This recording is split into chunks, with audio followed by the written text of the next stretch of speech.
There once was a woman who couldn't sing very well. And so she made the commitment that on her best friend's birthday, she would call and sing her happy birthday. And the day arrived and she called and the phone gets picked up and she just goes right into it. Happy birthday to you. She wraps up the song, and it's not her friend but a gentleman on the other line who says, first of all, it's not my birthday, and second of all, I think you may have the wrong number.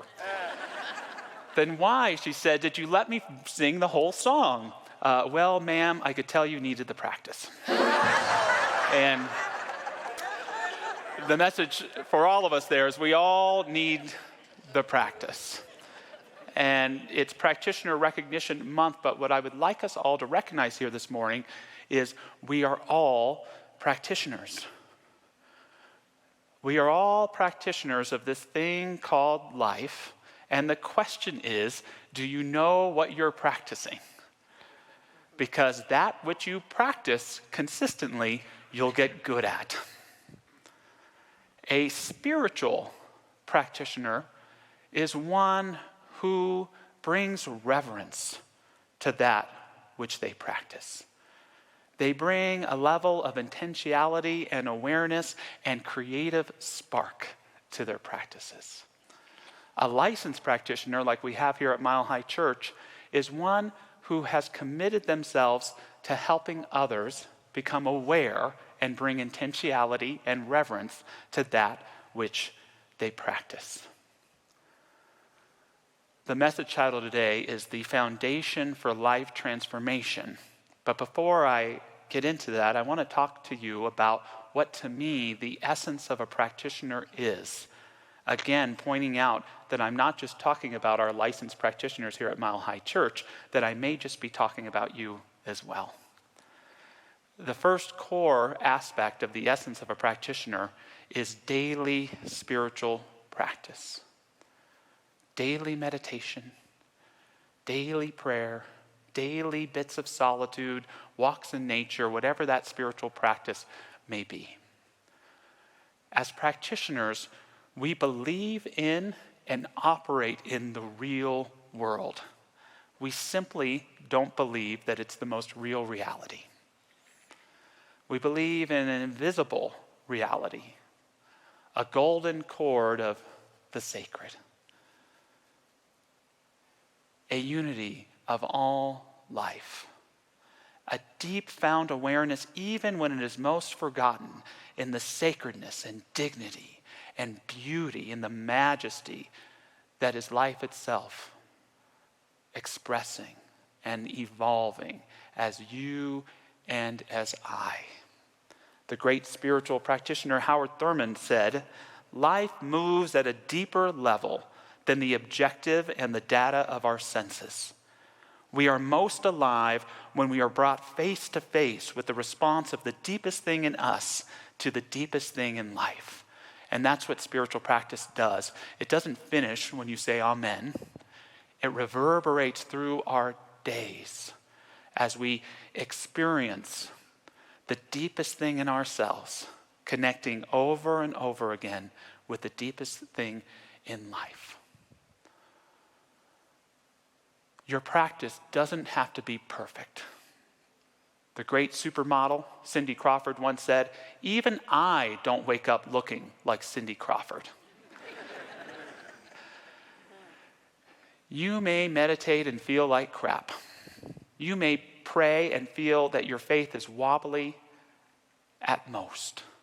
And yet the key is the consistency, the everyday nature of having reverence and bringing it into our daily lives. Another essential aspect of the practitioner, it's uncanny, but it is the practitioner's ability to accept you as you are and at the same time hold you to who you are becoming. Perhaps the greatest gift in my spiritual life have been practitioners who've accepted me as I am and held me to who deep down I can be.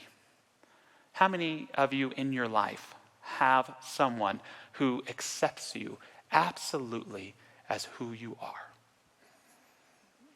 It can be a rare thing.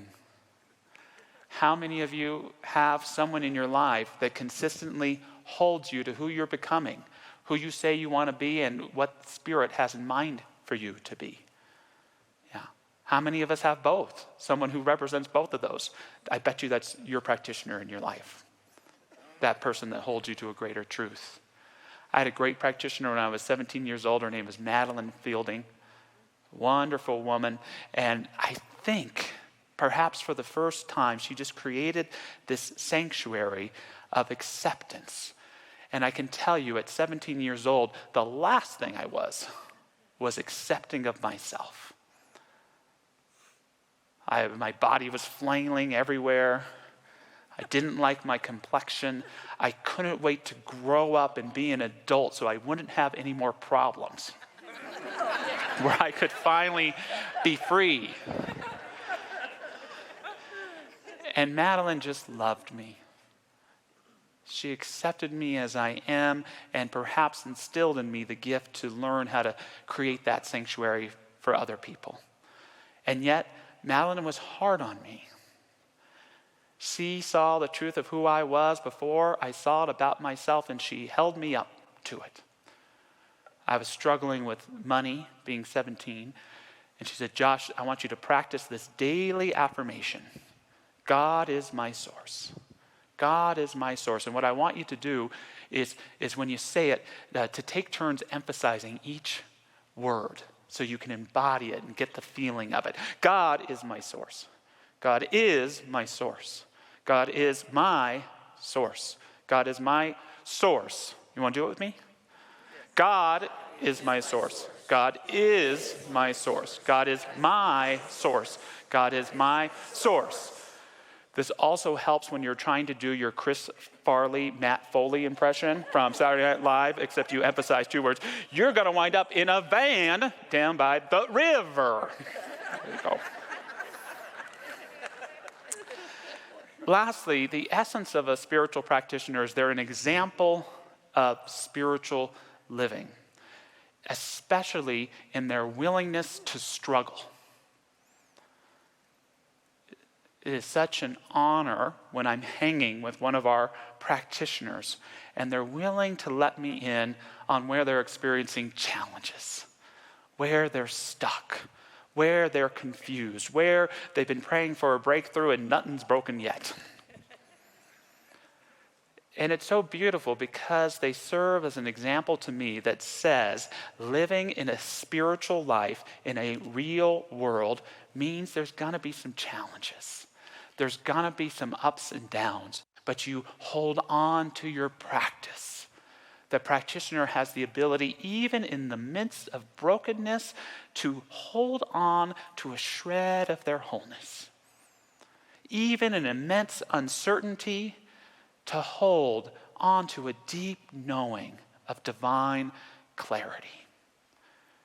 Even when hitting a wall over and over, to have a consciousness of grace. This is the great gift that all of us can achieve through being practitioners. The title of my message today is The Foundation for Life Transformation, and it speaks to the tool that all practitioners use in co-creating their lives and in assisting others in co-creating theirs, and we call it affirmative prayer. Our founder, Ernest Holmes, called it spiritual mind treatment. We often say affirmative prayer because we just think it sounds a little less weird, although we like spiritual mind treatment too, and all it means is a prayer that has a methodology, an intention. You can't get what you want if you don't know what it is, right? And so you clarify what it is that you're seeking to pray for, this or something better, and you get to work. And I'm going to share my interpretation of 5 steps for affirmative prayer today. The first is recognition or casting your net. Casting your net. Try this. Just as soon as that coffee's done brewing or your cup of tea, you just sit down and you cast the net of your consciousness in order to receive a grander idea of the divine than you have ever had before.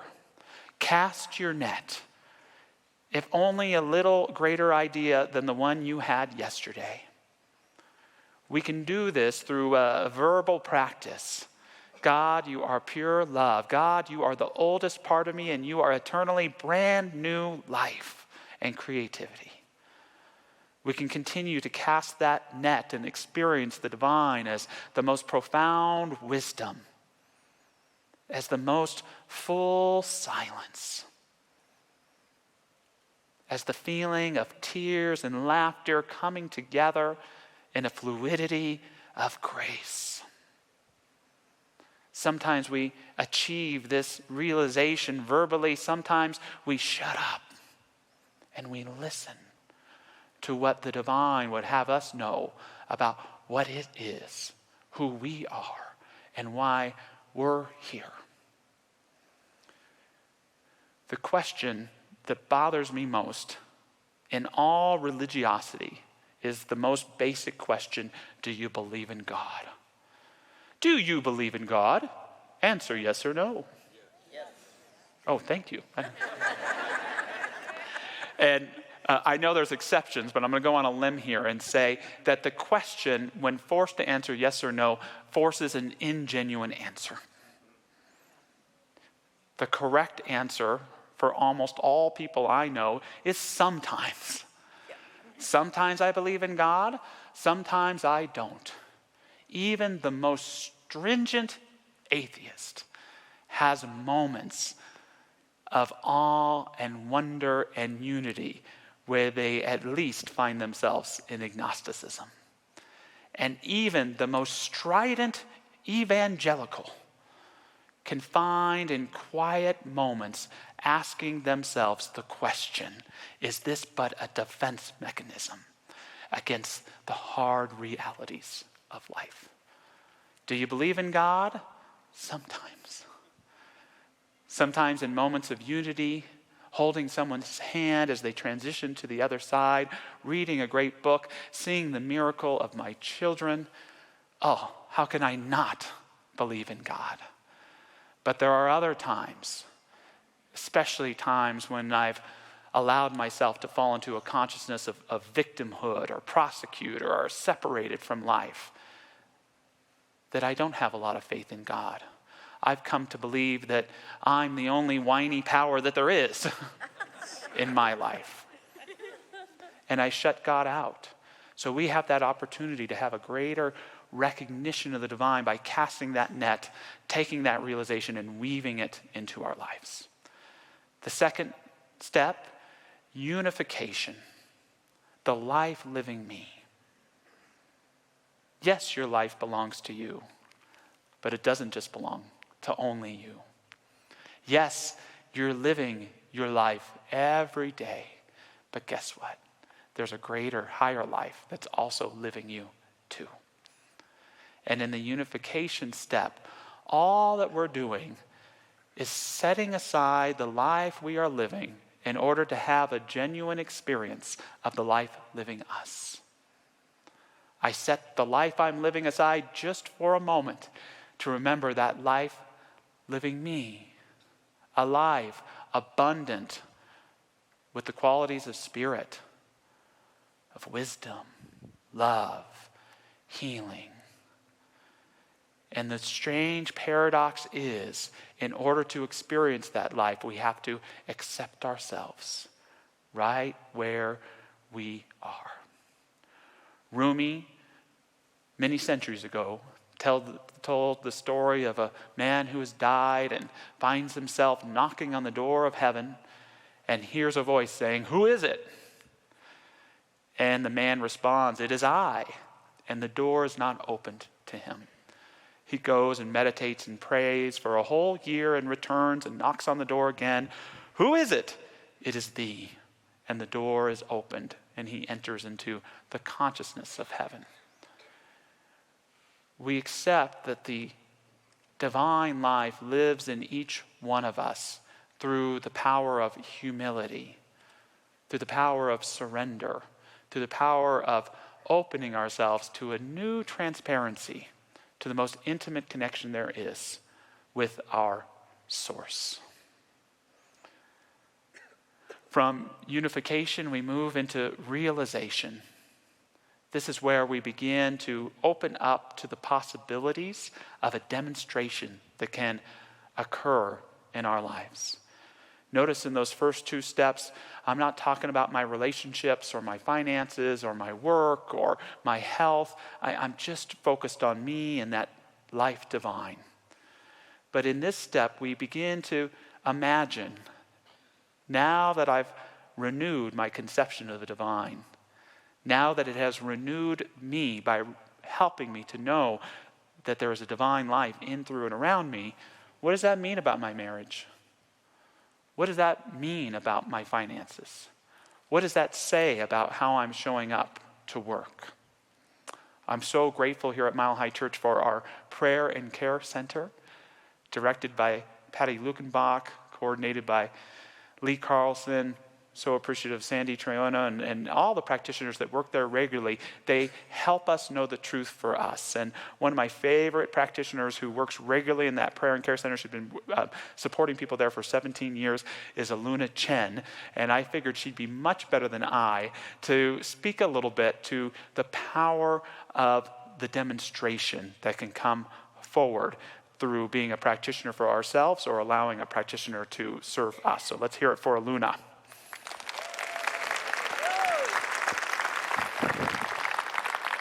Thank you, Reverend Josh. My name is Aluna, and my superpower is brilliance. And I'm so honored to be here this morning to share about prayer and the gift that the Prayer and Care Center is and has been in my life, and the gift that it is for our community and for all of our congregants. Yes. And I just am so grateful that I get to be here in the very heart of our spiritual mind treatment. You see, for the third step, the realization step, is the center. It's the heart. There's two above and there's two below. And the thing that resonates most for me about this part of treatment is not so much demonstration, but transformation.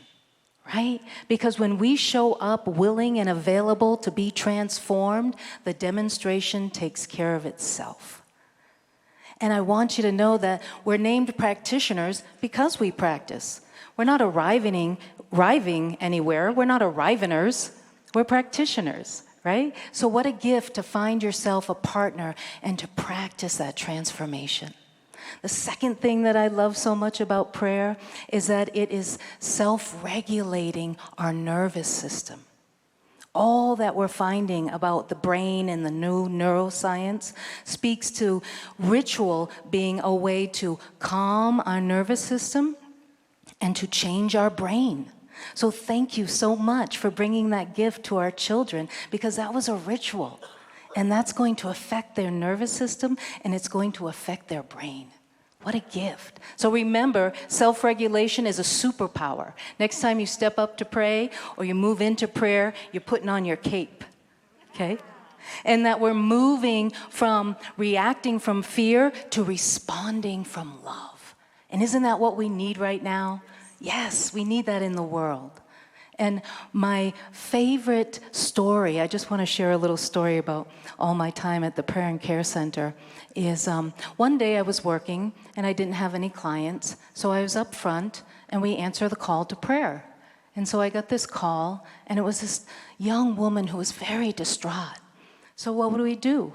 We spend time with them, we listen, and we go into prayer. And right at the end, I was getting this sense that I should just invite her in, right? I didn't have any clients. Maybe she could come in and spend some time. So I did, and she said yes. And she came in, and we had an ordinary session where it was beautiful and blessed. And what did you say, Josh? It's the accepting, the cloak of acceptance, right? When we accept people and be with them. And so she left. I didn't think much about it. And then 2 years later, I'm out in the parking lot and I see this figure coming towards me. And all of a sudden, her little son comes running up, grabs my leg, looks up at me with his big, beautiful eyes, and he says, "Oh, thank you so much for saving my mommy." I was shocked. My heart stopped. I had no idea. And I looked up, and here was this beautiful, dear soul.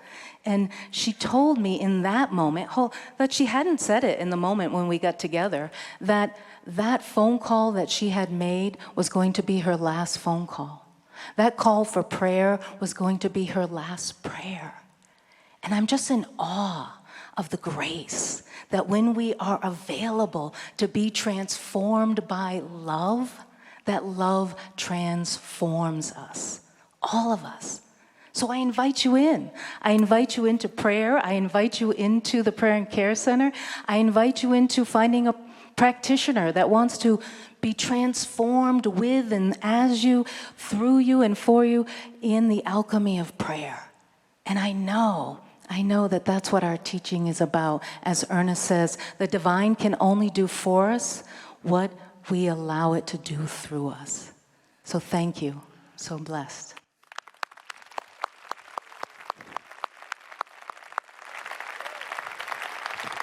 Thank you, Luna. And this is a thank you to all of our practitioners, but I think of the hundreds and hundreds and probably more people that you've created that cloak of sanctuary and acceptance for. It's an immense achievement. We are so grateful to you and how blessed our community is to have dynamic people like Luna available to support us through life's ups and downs. Briefly, 2 other steps. The next we'll just call gratitude. Gratitude. It's about embodying what's essential. Gratitude seems like a nice, polite step of prayer. Say thank you. Thanks, God. But there's something deeper about gratitude that helps us accept, embody, kinesthetically, take on the feeling tone as well as the actuality of that which we seek to demonstrate. I have a wonderful friend named Larry Sen who wrote a wonderful book called The Mood Elevator, and he has a little graphic that he shows, and he says that everybody's mood elevator may be a little different, and you can see where you can go down or up. But for him, gratitude is at the top of the list, as I'm sure it is for so many of us. And what it tells us pragmatically is that when it comes to making the tough choices of your life, those creative choices, make sure you do so when you're at the top of your mood elevator. It also tells me that gratitude isn't just about what we see in giving thanks, it's about how we see. Gratitude helps us see life from a panoramic view, from the highest, most whole state we can. So when we practice gratitude, we see life wholly, and it becomes perfect to do so in affirmative prayer. Lastly, I'll call this last step incubation, loosening the creative process. In science, we have the idea of the creative process, and the first thing that you do is you define the problem. You get all the information you can about a problem that you want to solve, and you get clarity around it, and then what do? You forget about it. You forget about it. And this process happens called incubation, which we might say is a mind that is different than the one that we are consciously aware of gets to work on the problem. This is why it's often said that Einstein got his best ideas while shaving. And this is very much the process of prayer. It's not about letting the prayer go so much as it is doing what our beloved Dr. Roger would call little me move over, big me take over. We're taking that mind of ours that we love that can get stuck, and we're recognizing that there's an aspect of our intelligence that knows even better than we do. And we allow its creative process to do its thing, to demonstrate in our lives, and to commit ourselves to being ready, to listening, and to embodying our most divine truths in our everyday lives. Moving into prayer this morning, I invite any of our wonderful prayer practitioners to stand and join me. knowing that so many of these individuals are available to do an affirmative prayer with you in front of the stage after service. Bringing Emerson into our prayer, he says, a little consideration of what takes place around us every day would show us that a higher law than that of our will regulates events, that our painful labors are very unnecessary and altogether fruitless, that only in our easy, simple, spontaneous actions are we strong, and by contenting ourselves with obedience, we become divine. Knowing indeed the wonder of recognizing that there is indeed an infinite energy, a limitless intelligence, a divine love, not only surrounding us, inspiring us, but calling to be embodied in, through, and as us, to live life in awareness that we are surrounded by a creative power of mind and heart, gives us the ability to have that extra layer of awareness, to live each day, to make each choice, to feel each feeling, held in a sanctuary of gracefulness, in a palace of excitement, in a home of solid unity, which embraces us and brings us to stillness, and that releases us into a world with a sense of adventure, freedom, and anticipation. Co-creating our lives with joy, we use this tool of affirmative prayer as our foundation, and we build a life filled with demonstrations of richness, of healing, of love and connection. Thank you, Spirit. And so it is.